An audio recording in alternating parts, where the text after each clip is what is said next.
18쪽 보세요. 18쪽. 정약용의 탐진충입니다. 탐진충 정약용 작품 시험이 잘 나와. 발표고. 자, 문학 작품 속에는 부정적인 현실을 반영해서 비판하거나, 자, 1번 현실 비판 줄쳐. 그 다음 2번 삶의 애환 줄쳐. 그 다음에 3번 탐관오리의 수탈과 횡포 줄쳐. 이게 이제 부정적 현실 비판할 때 탐관오리의 수탈이나 권력층의 횡포. 그리고 현실의 부조리함과 가난 줄쳐. 그 다음에 시집살이 줄쳐. 이게 우리 인생을 고달프게 만드는 것들이야. 그래서 이런 것들을 소재로 진솔하게 어떻게 풀어냈냐면, 정약용은 유배 생활을 오랜 동안 했습니다.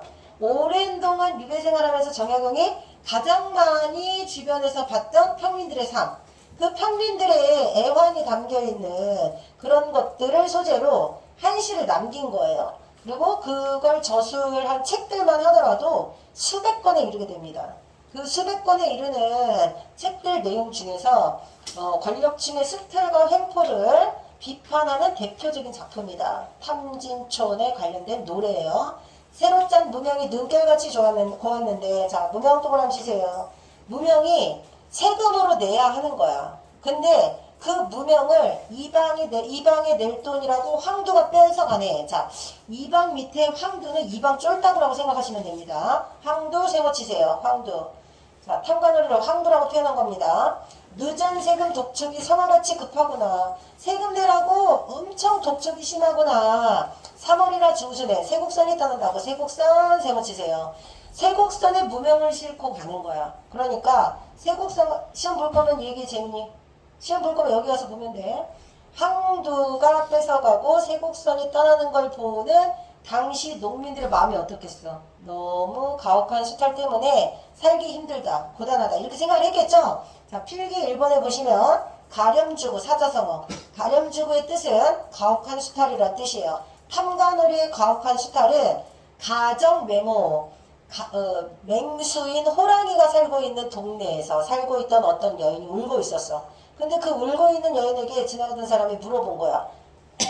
호랑이한테 남편도 시아버지도 다 일은 안 하네요. 왜 옆 동네로 이사를 가지 않습니까? 했더니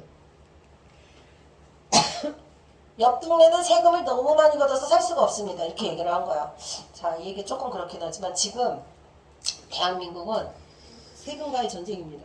이건 잘 모르겠지만 세금 내는 입장이 아니니까 세금을 계속 올리겠다고 정부와 국민 여론들 사이에 팽팽하게 지금 의견이 맞서고 있어요. 가혹한 수탈은 결국 지배층에 대한 불신, 지배층에 대한 불만으로 이어지게 되는 거야.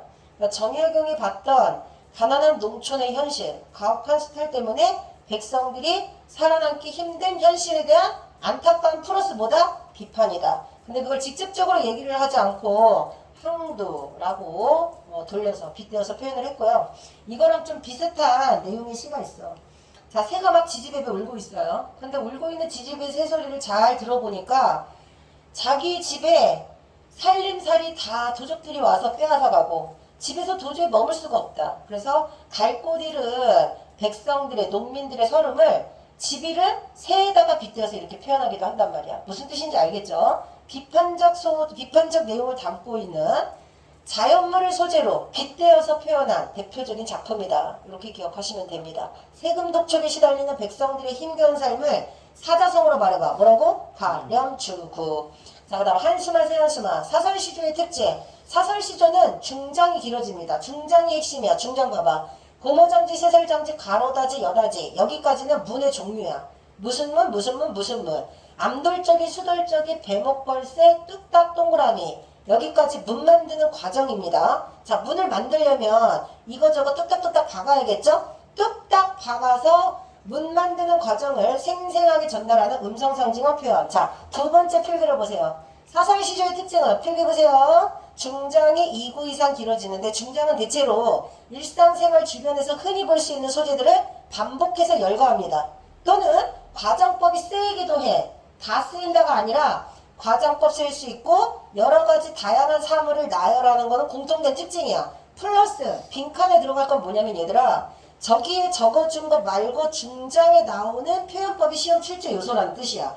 그러니까 예를 들어서 여기선 지금 음성상징어 썼죠. 의성어나 의태어가 쓰이는 거. 여기 한스마 새한스마 말고 밑에 개를 연어문이나 기르되 가운데 필기해 보시면 개를 연어문이나 기르되 사설시조에도 음성상징어 쓰여 있습니다. 여러 가지 작품이 나와 있으면 표현법의 공통점을 찾아야 되는데 사설시조 중정에서 주로 많이 쓰는 거 점층법, 연세법.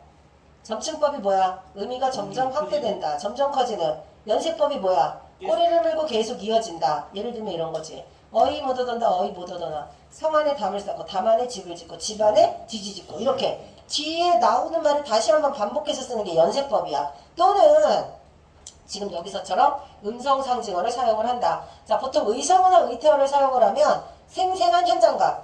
생생한 현장감이라고 하는 것은 마치 눈에 보이지 않는데 눈에 보이는 장면인 것처럼 선하게 생동감 있게 이런 뜻이야. 이 시의 중장의 표현법은 뭐가 쓰였어요? 음성상징어가 사용됐어요.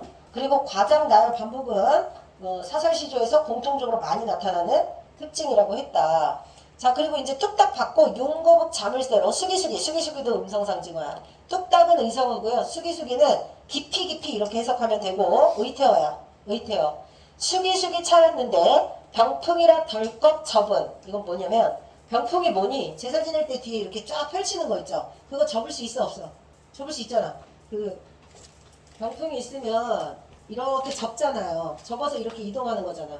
제사 지내봤으니까 알 텐데. 제사 안 지내도. 병풍 뭔지 알지? 그 다음 족자는 뭐냐면 액자 안에 자기가 보관하고 싶은 물건을 넣어가지고 그림처럼 이렇게 보관하는 거야. 이게 족자야. 근데 지금 여기에서 말하는 병풍과 족자의 원관념은 뭐겠니? 한숨이야, 한숨. 한숨 네이노. 도대체 왜 자꾸 나에게 오는 거야? 한숨이 문으로 들어오는 사람인 것처럼 표현을 했잖아요. 보이지 않는 추상적인 대상을 보이는 대상인 것처럼 구체적 형상화. 추상적 대상의 구체적 형상화 적으시고, 추상적 대상의 구체적 형상화는 보이지 않는 실체가 없는 관념 속에 존재하는 것을 마치 눈에 보이는 실체가 있는 것처럼 표현을 하는 거야. 그래서 추상적 대상의 형상화가 쓰이면 기발한 발상, 독창적 표현 같은 뜻이라고 봐도 무방해요. 그래서 한숨이라고 하는 것은 언제 쉬는 거야? 근심걱정 있을 때. 근심걱정 싫음. 삶이 나를 힘들게 해. 그 고달픈 삶을 눈에 보이는 것처럼 표현을 한 거지. 한숨이 우리 집 문으로 열고 들어와. 근데 내가 아무리 막으려고 해도 막을 수가 없는 거야. 그래서 한숨이 병풍처럼 접고 족자처럼 들어매서 어떻게든 막아내려고 했는데 어느 팀에 줄쳐. 내 어느 팀에 들어온다. 자, 이 얘기는 뭐야? 내가 아무리 막으려고 해도 인생은 쓴맛일까 단맛일까? 쓴맛이야. 인생의 고단함은 피할 수 없는 게 평민들의 현실입니다. 그럼 이제 어떻게 해야 돼? 피할 수 없다면 즐겨라. 웃으면서 극복하겠다. 그래서 사설시조에는 해악성이 두드러지는 거예요. 해악성이 두드러지는 건 웃음으로 부정적 현실을 극복하려고 하는 낙천적 긍정적 평민들의 인생관이 잘 드러나 있다. 이게 사설시조다. 자, 마지막 장에 어인지 너운 날 밤이면 잠 못 들어 하노라. 자, 이 시조의 주제는 그럼 뭐냐? 피할 수 없다면 어떻게 해라? 받아들여라. 체념해라. 수능해라. 이런 걸 나타낸 거라고 보시면 됩니다. 조선 후기 사설시조였다. 그 다음 19조. 자, 공무도화가는 필기 뒷부분에서 할 거니까 패스하겠습니다. 공무도화가의 가장 큰 특징은 중심 소재 물의 상징적 의미를 파악해야 된다. 물 1, 2, 3이 있어. 물 동그라미. 1번 물 건너지 마시오. 만류 플러스 사랑. 만류 플러스 사랑. 자, 사랑하는 사람이 술에 취해서 술병을 들고 물속으로 막 기어들어가는 상황이야. 그럼 아내인 화자는 남편에게 들어가지 말라고 말리고 싶겠지. 만류하는 상황에서 물의 의미는 아내의 사랑을 의미하는 거고, 두 번째, 임은 그의 물을 건너시네. 2번 물의 의미는 이미 떠났어. 물을 건너갔어. 이별입니다. 이별. 자, 예를 들면 옆에 적어. 서경별곡 대동강. 서경별곡 대동강. 자, 서경별곡이라는 고려가에 보면 사랑하는 사람이 대동강 물을 건너서 떠나. 근데 그 대동강 물을 건너려면 배를 저어가는 사공이 있어야 돼. 알겠어요? 사공이 배를 저어서 대동강 물을 건너게 하는 상황이에요. 그러면 대동강 물이라고 하는 것은 이별의 의미 가지고 있겠죠. 님이 대동강 물을 건너서 떠나고 있으니까. 여기 나와 있는 물의 의미, 밑줄 친 물의 의미 1, 2, 3 중에서 2번에 밑줄 치면 서경별곡이에요. 그 다음에 3번에 밑줄 치면 3번 물. 물에 휩쓸려 돌아가시니 자 죽었어. 물의 의미 죽음입니다. 물의 상징적 의미 죽음이고 죽음으로 인해서 화자와 임은 어떻게 됐어요? 단절됐겠죠. 이렇게 임의 죽음을 맞닥뜨리는 화자는 가시님을 어이할고 탄식 마지막에 탄식 자 사행시로 되어 있잖아. 옆에 적어 사행시 기승전결 사행시 기승전결 자, 시상전개가 4단 구성으로 되어 있는 것 중에서 기승전결이면 기 밑에 적으세요. 기 옆에 적거나 밑에 적거나 자, 시상이 시작된다. 시작. 그 다음 승, 심화된다. 심화. 정서가 고조되는 거야. 전환된다. 결, 해소된다. 시작, 심화, 전환, 해소. 이게 기승전결 구성이야. 사행시나 또는 사연시에서 자주 드러나는 시상전개 방식이에요. 알겠죠? 사행시 나오면 화자의 정서가 어떻게 기승전결인가 파악해본다. 근데 사행시가 아니고 사연시가 나왔어. 그럼 사연시 기승전결로 나누시면 됩니다. 그 다음 두 번째 연잎에 밥 사두고 자 윤선도의 어부사시사는 어부의 사계절을 노래하는 연시조라고 보시면 됩니다. 닷들어라 닷들어라 옆에다가 X 하시고 닷을 올려라. 배에 있는 닷 있지? 닷을 들어라. 그 다음에 지국총 지국청 어사와 옆에다가 적으세요. 찌그덩 찌그덩 어기여차 찌그덩 찌그덩 어기여차 후렴구 뜻이 없다. 흥을 돋운다. 자 어부가 배를 띄웠어요. 출항입니다. 어부가 배를 다시 닻을 올려서 돛을 올려서 다시 들어와 출항과 귀항을 봄 여름 가을 겨울 사계절에 맞춰서 노래를 하게 되는데 후렴구의 내용을 다 빼는 중심 내용만 파악하시면 됩니다.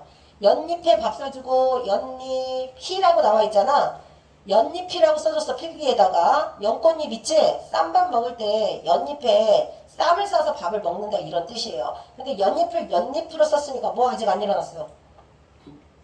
구운 법칙 아직 안 일어났겠지? 근데 뒤에 연잎 N데 희라고 썼으니까 뭐예요? 희읍 종성체언 히읗 종성체언 1, 2, 3 말해봐. 히읗 종성체언 1, 2, 3 말해봐. 자, 히읗 종성체언 뒤에 모음이 온다. 어떻게 돼요? 적었지? 히읗 종성체언 플러스 1 모음 땡땡 적으라고. 발이 너무 아픕니다. 받아쓰기 하세요. 받아쓰기 하세요. 연잎이 히읗 종성체언 1번 모음이 오면 히읗 종성체언 뒤에 모음이 오면 어떻게 된다? 연음. 그 다음 2번 자음이 오면 축약. 2번 자음 플러스 축약. 그 다음 3번 탈락할 때 얘기해봐. 관용격조사 시옷. 관용격조사 시옷 오면 어떻게 된다? 탈락. 히읗 종성체언 1, 2, 3. 알았지?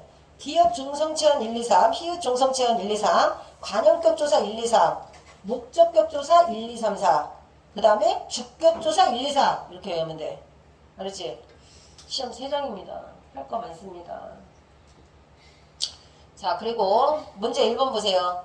가는 사랑하는 이물 여인 슬픔. 자, 이별의 정원을 노래한 작품의 첫 번째 고대가요입니다. 삼행의 물은 죽음을 의미합니다. 자, 물의 의미가 1, 2, 3 있다고 했습니다. 1번, 2번, 3번 중에서 삼행은 죽음 맞습니다.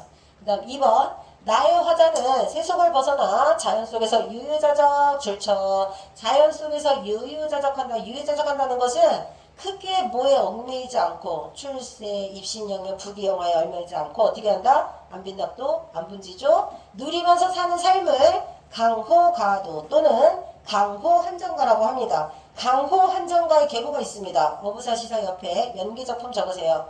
어부사시사 말고 어부가라고 있어. 어부가. 그러니까 제목이 비슷하지? 이것도 어부와 관련된 노래야. 어부들이 어촌에서 소박하게 만족하면서 사는 강호가도를 노래한 작품들의 계보를 잇고 있는 작품이라 보시면 돼요. 그리고 또 있어. 상춘곡. 상춘곡. 강호가도 연계작품 상춘곡. 그 다음 만흥 있어요. 만흥. 시조. 만흥. 연시조. 만흥. 불러준 게 2학기 시험범입니다.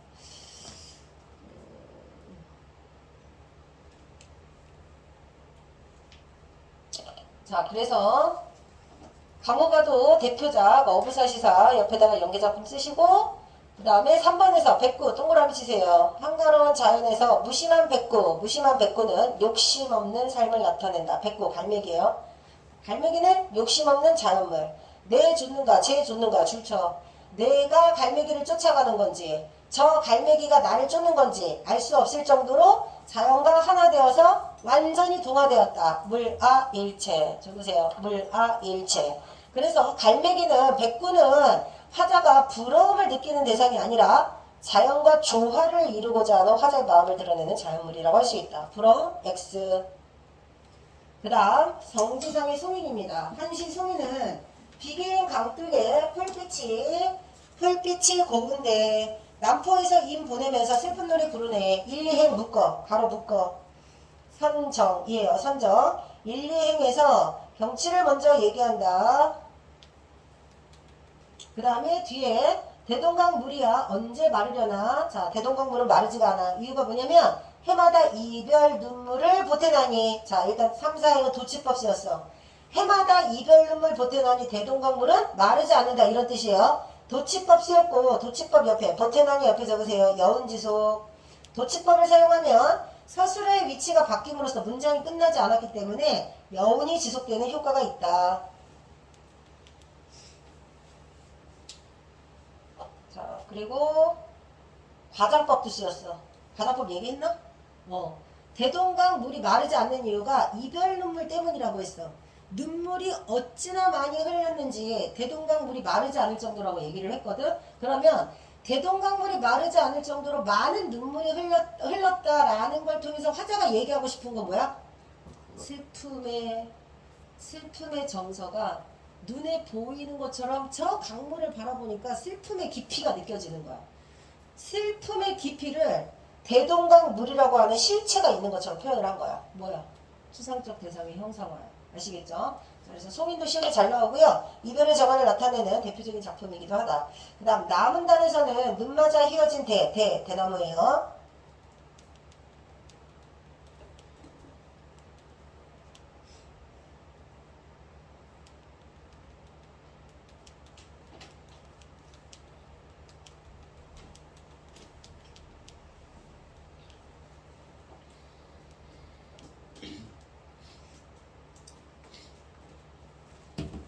굽을 절이면 굽을 절개면 절개 이어접기 한 거니까 끊어접기로 해석하라고 했다. 굽 플러스 을이야. 굽다 알지? 굽다 휘어지다. 굽을 절개면 눈 속에 풀을 쏘냐 풀을 쏘냐. 야 동그라미 쳐. 자 야, 가, 야, 리 다 무슨 법이야? 서리법이야. 자 대나무가 휘어졌다고 절개가 끊어진 건 아니야. 그렇게 눈 속에서 푸르른 대나무를 보니 대나무는 결코 절개를 꺾지 않는 고고한 선비의 기상을 가지고 있는 자연물 사군자 중에 하나입니다. 세한구절 동그라미 치세요. 세한구절 세한 몹시 추운 날씨에도 고고한 절개를 지키는 대나무를 예찬할 때 쓰는 사자성어입니다. 세한구절 대나무 국화 오상구절 매화 아치구절 이렇게 기억하면 자연물을 통해서 선비의 고고한 지조와 절개를 예찬하는 노래구나 이렇게 생각하시면 됩니다. 그 다음은 단에 탄공과 탄식한다. 궁색함을 가난함에 대한 한탄이야. 하늘이 만드실 때 고르게 하련만은 어찌하여 줄쳐 어찌하여 인생이 이토록 괴로운가. 내 인생 너무 괴롭다. 서리법이야. 근데 여기에서 말하는 서리법도 탄식하고 있는 겁니다. 너무 괴롭다. 30일에 9끼를 먹거나 못 먹거나 30일에 9끼니밖에 못 먹는 가난한 처지를 구식 적으세요. 30일 동안 구식 9끼니밖에 먹지 못했다. 가난함을 나타내는 사자성어. 10년 동안 옷 한 번 갈아입거나 못 입거나 안회의 표주바 동그라미 원헌에 가난 동그라미 고사인용. 자 여기에 나와 있는 안회와 원헌은 정말 가난하기 그지없는 소박하기를 넘어서 진짜 궁핍한 삶의 대명사야. 근데 공자의 제자들이었어. 공자가 가장 아끼던 제자들이었습니다. 가난하지만 선비의 도리를 꿋꿋하게 지키며 살아갔던 공자의 제자들이란 뜻이거든요. 아내보다도 더 가난하고 원한보다도 더 가난한데 나는 그들처럼 뭐 하겠다? 선비의 도리를 지키면서 꿋꿋하게 살겠다. 내가 말한 이 설명을 사자성어로 간단하게 요약하면 안빈납도야. 알았지? 그래서 안빈납도 추구하겠다. 가난하지만 받아들이고 나의 도리를 지키면서 살아가겠다. 자, 4번 이별 눈물. 이별의 정환을 나타내는 이별 눈물. 그 다음 나에서는 임금에 대한 절개를 지키겠다를 대나무를 통해서 표현하고 있고요. 그 임금에 대한 절개 얘기했던 것 중에서 단중에 대한 절개 기억하시죠? 치양대군의 무리가 온 세상을 가득 에워싸고 있어도 끝까지 단중에 대한 마음을 잃지 않겠다. 그 시조하고도 같이 연계될 수 있습니다. 그 다음 다이화자는 식생활과 의생활. 식생활 뭐야? 삼순구시. 의생활 뭐야? 10년 동안 옷 한 번 갈아입지를 못했어. 토로하면서 가난한 처지 한탄 당분갑니다. 자, 그 다음에 도산 12고 별표입니다. 강호사시가 하고 도산 12곡 중에서 하나 연시조로 나와. 여기다 하나 더 추가하면 많은 연시조 세 작품 중에서 하나는 1학년 시험 문제 반드시 나온다. 연화 동그라미, 풍월 동그라미. 자, 자연을 벗삼아. 자연에서 집을 짓고. 자, 특별히 집을 뚝딱뚝딱 만들 필요가 없습니다. 자연에서 충분히 머무를 수 있어. 동굴 안에서 잘 수도 있고요. 자, 그런데 태평성대 병으로 늙어가니. 자, 병 동그라미 쳐보세요. 자, 병이라고 하는 것은 노환으로 인해서 병이 들었을 수도 있고요. 근데 진짜 병 말고 자연이 너무 좋아서 병이 들 때가 있어. 자, 자연을 사랑하는 병 옆에 적어. 자연을 너무 사랑해서 병이 될 것 같다. 땡땡. 연하고질. 연하고질. 천석고항. 천석고항. 적었어? 자연을 너무 사랑해서 병이 될 것 같다. 사자성어. 자연 너무 좋아. 이런 뜻이야. 자, 이 중에 바라는 일은 허물이나 없거나. 자, 없고자. 이 아름다운 자연 속에서 임금이 선정을 베풀어서 태평성대야. 고민할 게 없어. 그 중에서 크게 죄 짓지 않고 허물 없이 지내는 게 늙은 유학자의 바람입니다. 작가가 태계 이황이야, 얘들아. 태계 이황이 도산에 서원을 지었어요. 도산에 서원을 짓고 은퇴해서 그 도산의 아름다운 자연 풍광을 보면서 그 아름다운 자연 경치를 예찬해. 자, 필기 보시면 도산 12곡은 총 12조의 연시조로 되어 있습니다. 그래서 강호 한정을 노래하는 전반부, 그 다음에 학문수양에 정진하겠다는 후반부, 6년 이렇게 합쳐서 총 12연이야. 근데 도산 12곡 중에서 어떤 연이 시험에 출제될지는 몰라. 근데 주제는 둘 중에 하나인 거야. 학문수양에 정진하겠다? 강호 한정이니까 뭐야? 자연을 사랑하면서 이곳에서 만족감을 느끼면서 살겠다. 그러면 여기에 나와 있는 시조는 학문정진하고 강호한정 중에서 뭐겠어요? 강호한정이겠죠. 그렇지? 강호한정을 노래한 연이 여기에 나와 있다. 힌트는 연화와 풍월. 그 다음에 개를 연화문이나 기르되. 자, 이거 이별의 정환을 나타내는. 자, 마지막 필기에 이별의 정환을 나타내는 고대가요부터 김소월 시까지. 이게 급과서 진도야. 근데 거기에 같이 연계될 수 있는 사설시죠? 개를 연화문이나. 별표 치세요. 이별의 정환이라고 적으세요. 개를 연화문이나 기르되는 두 가지 출제 요소가 있습니다. 중장 부분에서 개의 행동을 묘사한 부분이 있어. 개의 행동을 묘사할 때 미윤님 오면은 미윤님 내가 싫어하는 사람이 올 때 꼬리를 회회 치면서 치띠랑 나리찌랑 반겨서 동그라미 쳐. 미유님이 오면 꼬리를 살랑살랑 흔들면서 반기는 거야. 반대로 고은님 동그라미 치세요. 뒷발을 버덩버덩 무르락 나르락 캉캉. 버덩버덩 캉캉. 이거 전부 다 음성상징어야. 회회 버덩버덩 무르락 캉캉. 전부 음성상징어 많이 사용했으니까 여기에서 음성상징어 사용으로 개의 행동을 생생하게 묘사. 근데 개의 움직임이 눈앞에 그려지는 것 같은 역동적인 느낌도 있어요. 역동적. 한수마 새한수마에서는 역동적은 없었어. 그냥 한숨이 내가 맞고 싶은데 어느 틈에 나한테 찾아오는 것 같은 그런 느낌까지만 있었거든. 근데 여기에서는 개의 행동이 묘사되어 있기 때문에 역동적 느낌을 줍니다. 역동적. 그리고 마지막에 신밥이 그릇그릇 남들 너 먹일 줄 있으랴? 야, 서리법입니다. 신밥이 아무리 남아돌아도 너를 먹일 수는 없어 이 새끼야. 그러니까 개가 얼마나 미우면 아무리 썩어 남는 밥이 있다 하더라도 너를 주지 않겠니? 개에게 원망을 전가하는데 원래 원망의 대상은 누굴까요? 오지 않는 님입니다. 님이 오지 않으니까 원망해야 하는데 눈앞에 보이는 개한테 그 원망을 대신 표출하고 있단 말이야. 이걸 뭐라고 해? 개에게 원망을 전가시켜서 표현하고 있다. 이거랑 똑같은 표현법이 쓰인 게 서경별곡, 고려가요 서경별곡에 사공이 배를 띄워서 내 님이 그 배를 타고 대동강물을 건너간다고 그랬잖아. 사공이 없었으면 내 님이 떠나가지 않을 것이다 라고 해서 사공한테 원망을 전가한다. 두 개 같이 세트로 알아두시면 됩니다. 아시겠죠? 7번은 왜 틀렸냐? 허물이 많은 자신에 대한 불만이 아니라 작은 허물도 죄 짓지 않고 마지막 노년을 마무리하고 싶은 마음이야. 불만 X, 고달픔 X. 그 다음 두 번째, 계획에 원망을 표출했으니까 오지 않는 님을 직접적으로 원망하기보다는 다른 대상에 전가시켜서 표현했다.